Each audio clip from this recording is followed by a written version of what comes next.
ভারত শাসিত কাশ্মীরের পেহেলগামে বন্দুকধারীদের হামলায় ২৬ জন নিহত হওয়ার জেরে পাকিস্তানিদের জন্য সার্ক ভিসা ছাড় প্রোগ্রাম বাতিল ও পাকিস্তানদের সঙ্গে পুরনো সিন্ধু নদের পানি চুক্তি বাতিল করা হয়েছে বলে এক প্রতিবেদনে জানিয়েছেন লন্ডন ভিত্তিক ব্রিটিশ সংবাদ মাধ্যম বিবিসি।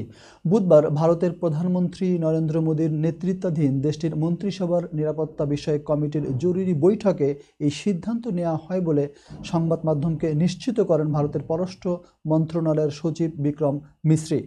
বিবিসির প্রতিবেদনে বলা হয়, সার্ক দেশগুলোর জন্য বিশেষ ভিসা নিয়ে পাকিস্তানের নাগরিকরা ভারতে ভ্রমণ করতে পারবেন না। এমনকি যারা ওই ভিসায় ইতিমধ্যে ভারতে রয়েছেন তাদেরও ওই ভিসা বাতিল করে ৪৮ ঘন্টার মধ্যে ভারত ছাড়তে বলা হয়েছে। এছাড়া সিন্ধু পানি বন্টন চুক্তি অবিলম্বে স্থগিত করা এবং পাঞ্জাবের আটারি চেকপোস্ট অবিলম্বে বন্ধ করে দেওয়ার কথা ঘোষণা করেছে ভারত। প্রতিবেদনে আরও বলা হয়, দিল্লিতে পাকিস্তানি দূতাবাসে সে দেশের সেনা, বিমান ও নৌবাহিনীর যে পরামর্শদাতারা রয়েছেন তাদের পার্সোনাল নন গ্রেটা অর্থাৎ অবাঞ্ছিত বলে ঘোষণা করেছে ভারত। তাদের ১ সপ্তাহের মধ্যে ভারত ছাড়তে হবে।